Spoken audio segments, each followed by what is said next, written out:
Tin, lagi gabut banget di rumah nih. Rumah kamu enak sih buat nongkrong. Beda sama rumah aku, panas mulu. Emang Rahmat kemana? Kok kamu sendirian mulu? Rahmat mah kerja kayak biasa. Aku sendirian bosan banget. Makanya aku main kesini. Siapa tahu ada cerita baru. Kamu tuh kan paling seru kalau soal cerita. Yaudah duduk dulu.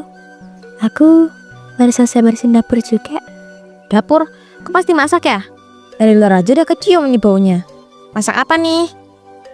Aku lapar, belum makan apa-apa. Aku cuma masak buat sisa kemarin kok. Ya ampun, gak apa-apa tuh. Masih enak kok pasti. Hehe, makanya aku betah di sini. Serius deh. Aku kadang iri loh kamu rajin masak gitu. Ya, tapi jangan tiap hari juga lempar di dapur aku. Kamu tuh kan istri rumah tangga juga. Aku tuh malas masak, panas, lengket, membagi berantakan. Kalau ada yang rajin kayak kamu kan, tinggal numpang makan aja sedikit.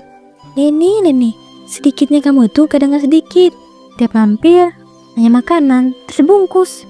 Kan cuma ambil centong-centong aja tuh. Itu juga biar gak mubazir kan. Daripada basi, mending aku bantu habisin. Bantu habisin kok tiap hari, gimana sih? Udah ya deh, daripada kita bahas terus. Kamu punya gulai kan? Iya, tapi mau makan siang keluarga aku nanti. Ayo Latin, centong aja lah. Sumpah, aku dari pagi belum makan. Kepala agak pusing ini. Kamu tuh teman paling deket aku. Masa nolak? Enggak ya, aku tuh tahu kamu cuma males masak. Ya emang bener males. Tapi kan males itu manusiawi. Lagian Rahmat juga gak pernah protes. Tapi kan aku yang repot kalau kamu datang terus gini. Ya ampun Titin, aku tuh beneran lapar. Tolong dikit aja gulai kamu itu. Paling aku makan di sini aja kok, gak bawa pulang. Ya sama aja, buat ngabisin panci aku. Ya kan sambil nemenin kamu. Lumayan rumah kamu jadi rame, biar gak sepi. Ya udah, duduk sana. Aku ambilin, tapi dikit aja ya, jangan ngeluh. Nah gitu dong, makasih ya. Kamu gak kepikiran apa? Kalau tiap hari kayak gini terus, nanti harus kampung ngomongin kamu loh. Ntar dikiranya kamu numpang hidup di rumah aku. Biarin aja, yang penting aku kenyang. Soal omongan mah ngapain dipikirin. Ayo, mana gulainya? Keesokan paginya, Bu Titin yang mulai jengah memutuskan untuk menyembunyikan semua masakannya dalam lemari dapur pagi itu. Tak lama kemudian, Bu Leni datang seperti biasa. Tin, kamu gak masak ya? Biasanya kecium baunya, kok sepi? Emang gak masak? Aku cuma bersihin dapur doang, lagi gak masak. Tumben kamu gak masak? Biasanya jam segini aromanya udah sampai pagar. Kok sekarang kosong? Hari ini aku lagi capek, jadi gak masak apa-apa. Cuma bikin teh aja tadi. Ya padahal aku tuh tadi sengaja gak makan dari rumah. Soalnya kalau main kesini kan paling ada makanan tuh. Tapi ini beneran gak ada ya? Gak ada Lini, aku gak punya apa-apa lagi. Lagi males banget hari ini. Mau gak ikutan males kayak aku sih? Biasanya kamu rajin loh. Apa kamu lagi ngambek sama aku? Ngambek gimana? Aku cuma lagi capek. Rumah tangga mah gitu kan, gak tiap hari semangat. Ya udah deh kalau gitu, aku pulang aja. Percuma juga kalau lapar gini, di sini gak ada apa-apa. Yaudah sana. Begitu Bu Leni pergi, Bu Titin pun membuka lemari tempat yang menyimpan tadi, lalu mengeluarkan semua gulai yang ia sembunyikan. Beberapa hari berlalu, pola itu terus berulang. Setiap datang, Bu Leni tidak pernah dapat apapun lagi. Kekecewaannya berubah menjadi kesal. Lalu ia pun mulai menjelekkan Bu Titin kepada beberapa orang, dan akhirnya sampai juga ke telinga suami Bu Leni, Pak Rahmat. Leni, kamu kenapa sih ngomongin Titin yang enggak? Nah, terus kenapa? Emang dia belakangan beda banget. Masa tamu dateng gak dikasih apa-apa? Gak sopan. Tamu apaan, Len? Kamu ke rumah orang tua hampir tiap hari. Bukan tamu lagi namanya. Kamu tuh ya, bukannya belain istri, ngambil orang lain. Kamu tuh suami siapa sih? Aku suami kamu, makanya aku ngomong begini. Aku tuh masih terima kamu apa adanya. Aku gak pernah nuntut kamu masak tiap hari. Tapi tolong jangan nyusahin orang ya. Apalagi sebar pindah kayak gitu. Itu malu-maluin loh. Jadi sekarang kau bilang, aku nyusahin orang. Kamu udah gak sayang sama aku ya? Bukan gak sayang, Leni. Justru karena sayang, makanya aku ngomong biar kamu sadar. Enggak, kamu udah gak sayang lagi. Kamu lebih percaya orang lain daripada aku. Dengan yang masih memuncak, Bu Leni pun masuk ke kamar. Pagi itu, Bu Titin berjalan cepat menuju rumah Bu Leni dengan wajah penuh amarah. Hatinya panas sejak mendengar kabar bahwa namanya sudah jadi bahan omongan. Sesampai di sana, percakapan langsung memanas. Leni, aku mau tanya baik-baik ya. Aku dengar kamu ngomongin aku di belakang. Ngomongin aku pelit lah, sombong lah. Maksudnya apa? Terus kenapa? Aku kecewa. Kamu tuh sekarang beda banget. Kemarin-kemarin aku datang selalu disambut, tapi belakangan kamu kayak sengaja ngumpetin semua dari aku. Kamu tuh ya, masalah makanan doang sampai ngomongin aku di belakang gitu. Kamu pikir aku gak capek apa tiap hari kamu datang terus? Loh, aku kan cuma main. Terus kalau ada makanan, ya wajar dong dikasih. Masa segitunya sama aku? Wajar dari mana? Kamu tuh mampirnya tiap hari, dan tiap mampir ada aja yang kau minta. Aku juga punya keluarga, Leni. Aku masak tuh bukan buat kamu doang.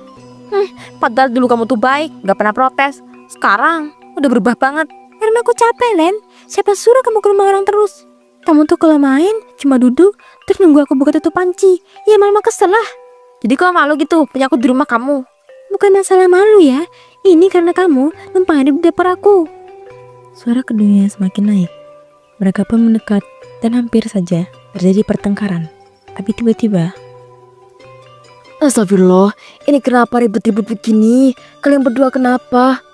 Bu aja, ini. Saya cuma mau klarifikasi ya. Soalnya Leni ngomongnya sama macam-macam di belakang. Padahal cuma gara-gara saya nggak ngasih makanan dia beberapa hari ini. Bu aja, jangan cuma dengerin dia.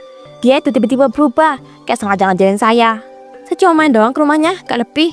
Main tapi mintanya banyak. Tiap hari minta makanan, tiap hari loh. Aku udah bingung harus gimana. Aku manusia biasa Bu aja, bukan mesin masak. Leni, Titin punya hak loh buat jaga privasi rumahnya. Kamu main boleh, tapi jangan tiap hari minta makanan dong. Itu bukan kebiasaan yang baik. Tapi Bu aja, aku dibilang numpang hidup. Itu nyakitin banget. Kamu juga salah, Len. Kamu datang tiap hari, terus nuntut makanan terus. Itu namanya ngerepotin orang. Sekarang kamu juga malah fitnah-fitnah dia. Ya aku cuma cerita apa yang kurasain Bu aja. Tapi jangan ngarang juga dong, soal aku jahat aja gitu.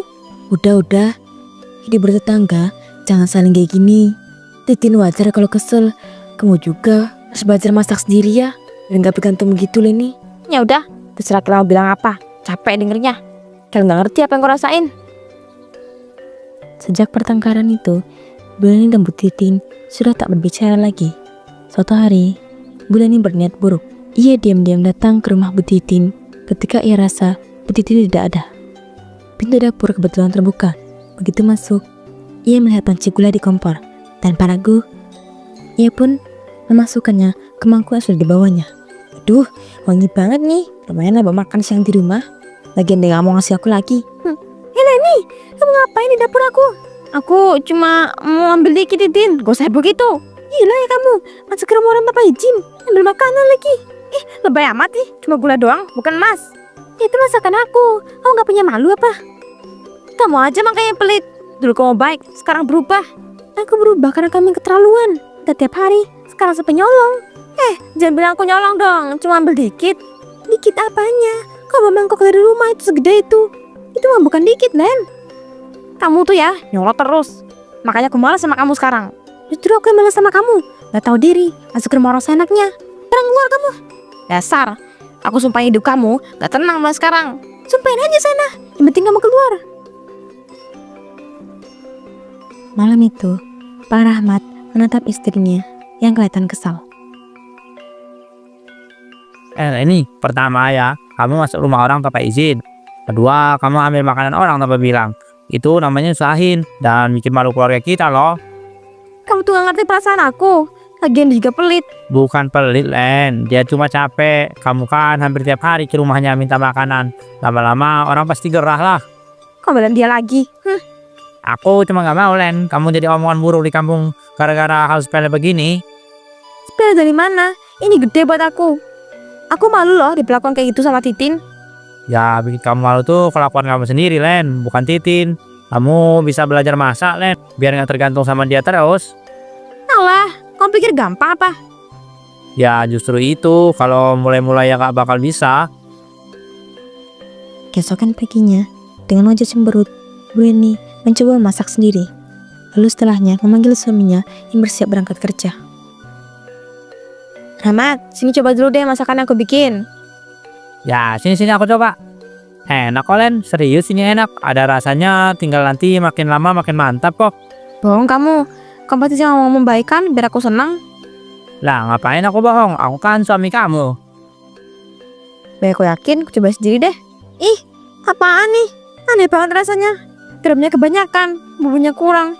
Ini mah gak enak sama sekali, Mat. Namanya juga awal belajar, Len. Nggak apa-apa, lama-lama juga enak kalau sering latihan. Udah, males. Aku gak bakat masak. Gak mau masak lagi ya. Ya terserah kamu lah, Len. Tapi aku cuma pengen kamu bisa mandiri, bukan tergantung sama orang. Aku berangkat dulu ya. Yaudah, pergi di sana. Beberapa hari berlalu. Buleni terus kembali mencoba memasak. Cicipi hasilnya, namun memuntahkannya ke wastafel lagi. Namun tiba-tiba, sebuah ide licik muncul. Dengan membawa mangkuk masakan yang tadi, Buleni pun pergi ke rumah Bu Titin. Sesampai di depan pintu, ia mengetuk pintu sambil tersenyum manis. Ada apa, Len? Mau ribut lagi? Enggak. Aku kesini mau baik-baik, Titin. Aku tuh mau baikan sama kamu. Baikan? Tiba-tiba begini? Iya. Aku udah mikir, kita kan dulu temenan baik. Aku juga udah belajar masak loh sekarang. Nih lihat, aku bikin gulai sendiri. Sebagai tanda perdamaian, gimana kalau kita tukeran gulai? Kamu coba masakanku, aku coba masakan kamu. Kamu yakin bukan akal-akalan kamu? Enggak, sumpah, aku cuma mau damai. Aku sadar kok kemarin banyak salah. Minta maaf ya. Aku pengen hubungan kita balik lagi kayak dulu. Ya udahlah, kalau kamu mau baikan, aku juga malas musuhan terus. Nah gitu dong, nih gulanya punyaku. Kamu juga kasih gulai kamu ke aku ya. Sekali lagi aku minta maaf ya Titin. Aku udah sadar kok semua salahku. Kamu jangan marah-marah lagi ya. Iya, semoga aja kamu benar-benar berubah. Setelah pintu tertutup, Bu Titin membawa mangkuk Buleni menuju ke meja dapur. Ia pun membuka penutupnya. Astagfirullah, mau apa nih? Ih, ini gulai atau air cucian panci sih? Ya Allah, ini mah lebih parah dari gulai basi. Ini kira aku main-main apa?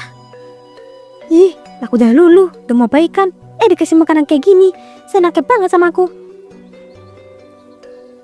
Sementara Buleni pulang dengan wajah senang. Ia membawa masuk gulai Bu Titin, lalu menyimpannya di lemari untuk makan malam. Malam tiba, saat ia semuanya hendak makan, Buleni pun mengeluarkan gulai itu. Setelah suaminya pergi, bau itu muncul lagi, namun lebih menyengat. Buleni pun mencoba membereskan panci yang berantakan. Tiba-tiba, kuah gulai yang tadinya tumpah perlahan berubah menjadi warna merah darah. Dengan ketakutan, ia mundur sampai menabrak kursi. Darah itu semakin nyata. Buleni menjerit sebelum akhirnya ia pingsan.